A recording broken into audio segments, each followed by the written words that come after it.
What's going on, folks? How we doing? Start off with some questions. Want to start, Vinny? Davante, you and Derek had made it pretty publicly clear that you wanted a reunion at some point. Yeah. But when did this become more of a wish and more of a reality in this process? It started to become more of a reality, I think, once we got, after the season, obviously. It was something that we didn't even entertain during the season because we both had to focus on trying to win a Super Bowl. Obviously, that was number one. But once we wrapped up the season, started communicating a little bit. Still didn't really fully dive into it because we kind of wanted to decompress from the season, allow each other to, put our thinking caps on a little bit and see where we were. And then, as things progressed a little bit more, obviously we communicate, multiple times a week as it is, aside from even trying to team up. So once we got to a point where it was something that could be realistic now, it's not just a thought. We started trying to put a little bit of a plan together, and obviously I was still going back with Green Bay at that point, and still weighing my options. But I think we got to a point where I felt like it was a good move for us, and obviously I was traded, so it wasn't just strictly on us, but I grew up in East Palo Alto, so I was a Raiders fan my whole life, so it is a dream to be a Raider, man. So it's a dream come true. In the third grade yearbook, I said I wanted to be an NFL star or an NBA star, and I was wearing a Charles Woodson jersey at the time. So it's been documented forever. So I guess you could say it's meant to be. It's not always the case where professional athletes have control of their future, but when a little bit of a door opened up where you could look beyond just Green Bay and your future, was it a kind of thing where you wanted to seize the moment and make sure it did happen, or did this just kind of happen as a pleasant surprise? Well, it was a pleasant surprise because I found out kind of the same way you did.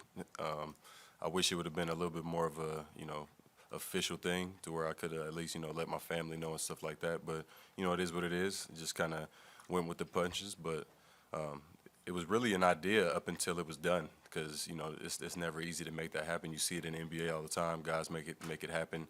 Get where they want to be. Any type of way they got to do it. But for us, it was something that we obviously it's crazy for the fans. For Fresno State, crazy for the Raider fans. All of California, and obviously the people that support us individually too. So something that we were definitely looking forward to potentially doing down the road. But obviously, me playing in Green Bay, great situation. Having greatest quarterback to play the game. That's a dream in itself. So I'll never take anything away from anything Green Bay gave me or Aaron gave me. It was an amazing opportunity to work over there and do what I did for almost a decade. But things change sometimes. It's not the first time that a impactful player to an organization had to leave. I feel like it worked out for both sides ultimately. Hey, Davante, it's Tashawn Reed from the AFC. On that Green Bay note, what would you say was the turning point, if there was one, where you began to even consider playing somewhere else besides Green Bay? The turning point was really when I had to sit down and figure out what was best for me and my family. It wasn't just the teaming up with Derek. It wasn't, something that we, like I said, we didn't scheme this, all season or whatever. We just, kind of checked in on each other football-wise. The rest, we check in on each other all the time about family and the real stuff. But as far as football and getting together, you're not being a great teammate to, your current organization if that's all you're worried about. He had to worry about getting the ball to Hunter and Darren and those guys and being a great teammate over here. And I had to, do what I could to try to, get to a Super Bowl. And obviously that didn't happen for either of us. So once we got to the point where it was real, we started entertaining it. But, ultimately it was just for my family situation. I got another baby on the way. So, quality of life obviously is another piece of it that means a lot to me, and I have a lot of family in California that's never been to see me play before. Grandparents, my grandmother wasn't doing well; she was in the hospital recently. So, just kind of reflecting and thinking about life things and stuff that really matters in this world. That's stuff that matters to me. That's stuff that's weighing on my mind when there's a decision to be made. Do I want to be able to go through my whole career without having either of my grandparents, on either side, see me play, and I didn't like that. So obviously being in Vegas, it gives him a much better opportunity. My dad drives everywhere, so to be able to make that happen, it's a little harder to drive to Green Bay.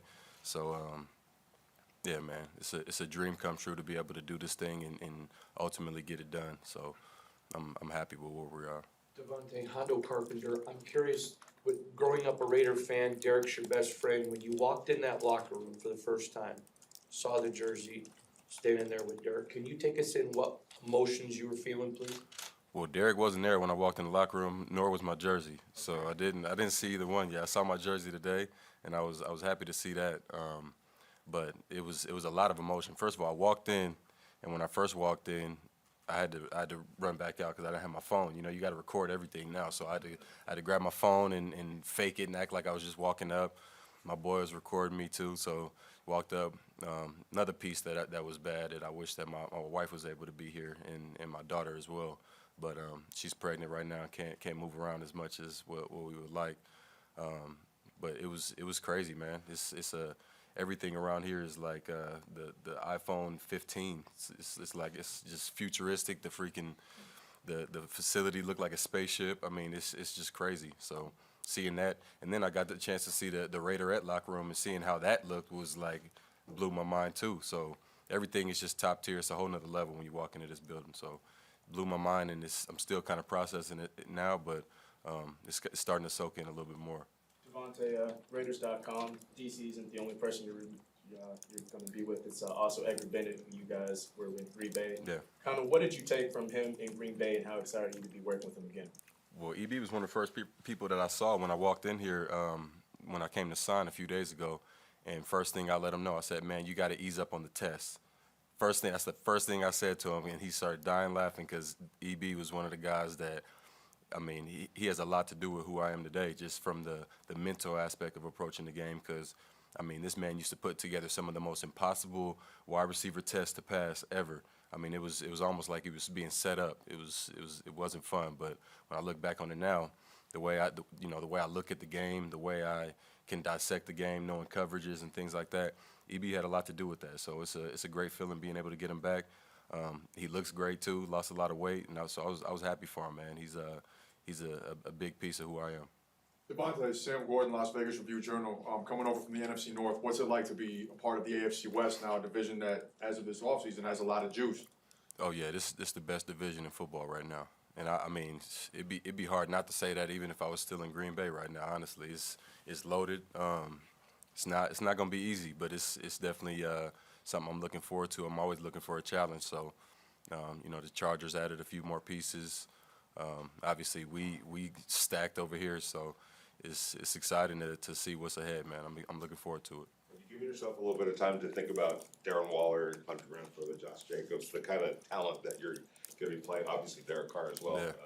And what you guys, how far you guys can put this out there? Yeah, man, I'm looking forward to that. I just put it on my story last night. I was looking at some film and looking at some highlights and just seeing some of the guys that I'm gonna be surrounded with now. Hunter, I mean, people telling me how much I can, teach him. I'm like, he might be able to teach me a few things, man. He's a young player, but he's definitely a seasoned. And everything I've heard from all these guys around here has been amazing from Derek too. So nothing but good things ahead. Davante Case from Las Vegas Ton. And I know you played in Las Vegas once in college, but it's really exploded as a sports city since then. I know you haven't been around much, but what have been your impressions of Las Vegas? And second part, I guess you're kind of immediately one of the faces of sports in Las Vegas now. What does that mean to you? Well, I mean,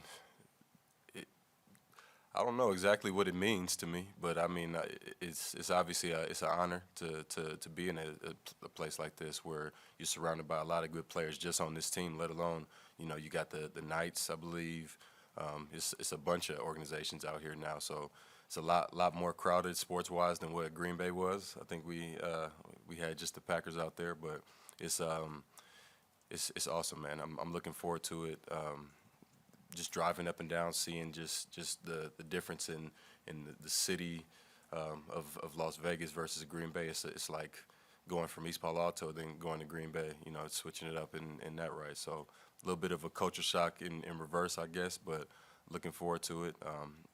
Endless opportunities out here, and definitely looking forward to taking advantage of all of it.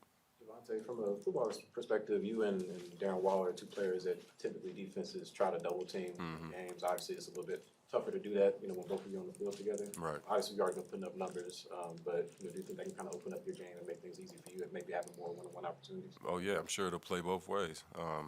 It'll definitely help me. I mean, you can kind of pick your poison. I was just talking to Josh. I said, you kind of run into the situation where, that the Chiefs have now. It's like, who you gonna double? You gonna double Tyreek? Well, 200 going to Kelsey. You want to double Kelsey, then you already know how that's gonna go on Tyreek's end. So pick your poison, and it'll be anybody's day. I'm a secure wide receiver, so at the end of the day, I know what I bring. I told Derek, don't feel any pressure to force me the ball, nothing. We don't have to try to please the media, please anybody. Let's just go out there and do this thing like how we did before. I mean, put together a pretty good resume in college together. This ain't college, but we still got that connection, so looking forward to putting it on display. Well, on that note, how quickly do you think you and Derek will pick up where you left off? Well, I mean, the thing is, we've been training together every offseason up until you guys moved out here. So it's been like 2 years that we, haven't, 2 off seasons that we haven't gotten to at least throw, for 3-4 months. So hopefully, I don't want to make any promises. I'm sure we'll pick up where we left off pretty quick. But yeah, we got two guys that work really hard. Makes it a lot easier. Davante, you talked about wearing a Charles Woodson jersey in your 3rd grade yearbook picture. Was there a Raider player in particular that you looked up to, wide receiver or otherwise, that kind of you wanted to mold yourself after in the early years? Well, yeah, I mean, many. Obviously, there's a couple guys that stopped through here later in their career. Randy and Jerry, who they didn't necessarily establish themselves in the league while being with the Raiders, but those are 2 guys who I obviously watched for. I mean, those are some of the founding fathers for me, and obviously, I mean, it was more than just receivers. It was obviously C. Wood, Tim Brown was a big inspiration. My whole family was Raider fans, so I knew a lot about the history, since I was young too. So just growing up, honestly, all Raiders, anything Raiders was what I was about. I had a Tim Brown jersey. C. Wood, those got wore until the numbers fell off, but Rich Gannon, I mean, everything. So I'm just looking forward to coming in and trying to, leave my footprint as well as I can. Davante, since the news broke on Thursday, besides Derek, has any of the guys reached out, and what has been the overall message, or has there been a conversation with one of the guys that maybe has stuck out to you? Well, I got a couple bodyguards now. I don't know if y'all know. Max and Chandler said that if I need a bodyguard, they got me on the way in. So they sent Bob out for me. So I told them they can take the week off. But a couple of the guys reached out on social media. Hunter texted me as well. So got some guys reaching out, and I'm sure it'll continue to happen. They know. I mean, I got like 250 text messages I haven't even responded to yet or haven't seen yet. So still kind of combing through that right now. But yeah, I'm looking forward to meeting all of the guys. And just a month, the NFL draft will be here in Las Vegas. Do you have a memory from your draft day in 2014, anything that sticks out to you? I do, yeah. We had a full camera crew at the house, and I remember having all my people there just kind of chilling, waiting on the call day one, because kind of expected that. I mean, it was cocky, but a little bit, I guess you could say, but they wouldn't have just sent the cameras there if they didn't believe it too. But we were all kind of chilling at the house, and it was one of the weirdest / worst feelings I've had and most embarrassed feelings I've had, even though it's for the NFL draft. So at the end of the day, it's a great thing to look forward to either way, but didn't get picked, so everybody had to come back the next day. We all wore black, and that was that was the funeral for everybody that didn't pick me. So I like to think I made a decent impact and made a couple of the teams pay that didn't pick me up, but that's the most vivid memory I have. Other than my girlfriend at the time, I guess she kissed me a little too long, and my mom almost pulled her off of me. So that's probably the other thing. But other than that, that's really what's sad with me. How much has that driven you still in your career? I mean, it did for a while, but then it gets to a point where you find much more meaningful motivation than stuff like that. At this point, my motivation is my kids, my family, my legacy, stuff like that. I wanna make sure everybody. I want a uniform feeling that Davante Adams is, ultimately wanting to be a legend or going to be a legend, or, and when they look back on it, he was a legend. So that's what I'm looking about doing. And you know, you gotta win a lot to do that, and you gotta go out there and stack a pretty decent resume. So I'm still going. Let's go Honda, Willie, Joe. Davante, you had mentioned in other off seasons about Derek and your respect for him. You just said you left a guy who may be one of the best quarterbacks of all time to play with Derek. What is it about Derek's game that you enjoy playing with him? I think a lot of it is just us knowing, you know, having, and it's been years obviously since we played, a lot of years, but dating back to when we played before, the mentality of him, just the trust level between, you know, he and I, and that mixed with, and obviously Aaron, you know, we had an amazing trust level as well. So I'm not slighting Aaron, you know, trusting me at all there. But that's one of the things that I really loved about Derek, is that, you know, he trusted me to, you know, throw the ball up. He'll you know, he trusts my football acumen, whatever it was, just trusting that I knew what I was doing and what I was talking about at all times. So that helped a lot. Obviously, he's amazing arm talent. His confidence is through the roof, and I think a part of that helped establish that was throwing the guys like, you know, myself, Josh Harper, Isaiah Burst, Marcel Jensen, all those guys. You know, we were his go-to guys at Fresno, and we gave him a reason to trust us. So, you know, that with the gunslinger mentality, you know, that's what I'm all about, because, you know, I'm a volume receiver. I want to see as many footballs as I can, and I don't think we'll have a problem with that over here. Davante, Willie Ramirez with the Associated Press. You brought up Tim Brown. I had a chance to talk to him yesterday, and he said right when the announcement came out, he got a text message from a buddy that said, "Say goodbye to all your Raiders records." When you hear something like that and looking up to him, number one, did he reach out to you? Number two, that's got to make you feel good, because he said if there's one person he doesn't mind losing them records to, it's you. That means a lot.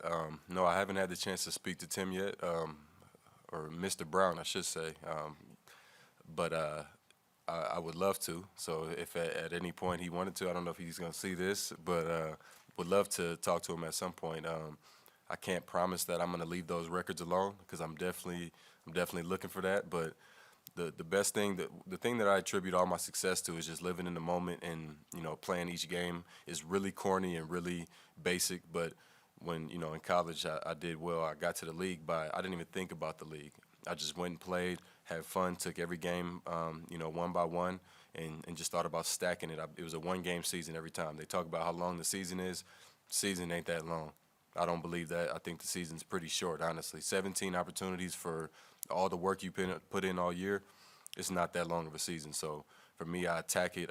You know, I'm in the business of maximizing everything I do. So definitely looking forward to, like I said, leaving my footprint, doing everything I can to, you know, hopefully allow this team to win a lot of games. Davante, Joe Rigo, Franchise Sports Media. Two-part question. Talk about the impact Keith Williams had on you developing your craft and perfecting it, and then coming out of your second year. You had a trying second year, a lot of ups and downs. Talk about how that molded you into the receiver you are today. Yeah, well, I mean, those kind of go hand in hand. Keep it real with you. You know, Keith, Coach Dub, I had two offers coming out: San Diego State, Fresno State, and my grades weren't where they should have been when I was offered, and they really took a chance on me, because I had to pick it up my last 2 years because I didn't play football till my junior year. So my junior and senior year in high school, I had to really dig deep, and I took like 8 classes my last year there, while people were taking 4, you know, already knowing where they're going to school. So he was one of the ones that was there supporting my mom. She's crying like, I just really want my son to make it. You know, he didn't apply himself. He's incredibly smart, but he was not applying himself first 2 years in high school. I love telling this story, because it's good for, you know, people to hear, for the young people to hear, to know that it's never too late, especially if you have a great support system like what I do. And having Keith, you know, there in my corner and pushing me, making sure that, you know, I was, like I said, maximizing everything that I could do. That's the only reason that I'm sitting in this chair right now, honestly. I don't know what would have happened if not. Got all of the talent and, you know, the smarts and all of that, but I think I met somebody who could really reach that and pull that out of me. And, you know, like I said, I owe a lot to him, and he knows where we stand on that. And in that second year, you know, obviously it did a lot for me, because I knew the type of player that I was, but I just had to prove it to myself by staying healthy. And, you know, I dealt with a lot of injuries and couldn't really use that at the time, because to you guys, that's an excuse when you're in it. You can, in hindsight, talk about it, and that's kind of, where we are now. But I wouldn't change it for the world because I feel like it made me bulletproof at this point. Like, there's nothing anybody can say, do, a rumor, whatever. Like, the way I attack my life is almost different because of that. I just, I'm calloused at this point. So, I drop a ball on the field. It's just about something that just happened. It's not gonna, there's not gonna be any residual effect because of it. I'm not gonna get down on myself because of it. It's just like if I was at a workout and, I dropped the ball, you're just gonna get back on the line and run it again. Not gonna let it tear you up mentally and become something that's bigger than what it is. And I mean, that's where I am now, and that's why I'm able to have the success I can, because my confidence level is really high. Really, really humble guy, but I know who I am as a player, and what I've been through, it can't be worse than that, as far as the social media and all of that. Like, I was scared to get on social media. I didn't know if I was going to be on the team the next year, all of that. So to be able to come back after having 1 touchdown in the second half of the last game of the season to having 12 touchdowns the next year, and then you know what happened after that. So, yeah, like I said, I'm callous at this point, so it kind of made me the man that I am. Let's do 3 more. We'll go to Sean, Cassie, and Anthony. Davante, in recent years, you've said, a few times that you deserve to be the highest paid receiver in the league. What's it mean for you to check that box, not just, for the saying that, but also for your family and Yeah, man. I mean, it's a blessing. It's funny you say that because this is like one of the, not the first times, but more of the stuff has been surrounding the fact that I'm on the Raiders now. Everybody's saying congrats on being on the Raiders. It hasn't been congrats on $140 million. It's been congrats. You get to play for a team you grew up loving. It's a great situation for you. I'm glad that you got you're happy and all of that stuff. So it's like one of the first time I'm actually getting to that. And I mean, it's a blessing. Obviously, I've already made a lot of money, but to have this type of security, get to a place that it's almost like leaving high school, going to college again. You're a kid in a candy store, and to be a place where they're happy to have you and give you all that money, I mean, it's just a bonus. But money doesn't buy happiness, but it can buy you a nice house and some stuff like that. So it's pretty cool. Obviously, Raider Nation lost their minds when the news came out. What is your message to them? Raider Nation, I'm here. It's real. I've been seeing some of the reactions. I saw some live reactions from a couple people, a couple local podcasts and stuff like that, some video podcasts where people were reporting some Raider stuff, and then I saw one of the guys saw it on there. Just seeing, me and my buddy were watching it yesterday, seeing that, they probably think that I would see it and not care, but that stuff means a lot, just seeing how people react to that type of stuff, because obviously I'm excited. I know the team is excited, but to see the community and the rest of the world. I was out golfing yesterday, and there's some Raider fans on the course, and they're just losing it. Like, different than if it was 2 weeks ago. I don't know. They see me, for the Packers, and they're excited, but being back home, and, a lot of people in Cali are obviously Raider fans as well, so it's real. So I'm excited. I'm ready to get to work, and we're going to do this thing. Hey, Davante, Anthony with the Fresno Bee. It's been about 9 years since you and Derek were teammates at Fresno State. Have you thought about what week 1 could look like for you two being teammates for the first time in 9 years? Yeah, man. I mean, I'm hoping it's fireworks, but we're gonna do whatever it takes to get some wins, man. That's what's most important. The numbers are gonna come, in the touchdowns and all that. I think we've established that we know what we're doing, apart from each other, let alone when we get together. So we're both excited and ready to get to work. Derek's been bothering me to throw every day. I'm like, look, man, I got to sign. I got to do all this stuff, get some of the logistics taken care of, make sure my wife not in too much pain. But, yeah, we already ready to get to work and start building on that connection that we built over a decade ago. Great. Thank you, Davante. Thank you, everyone. Good. Appreciate it. Appreciate y'all. Thank you, Davante.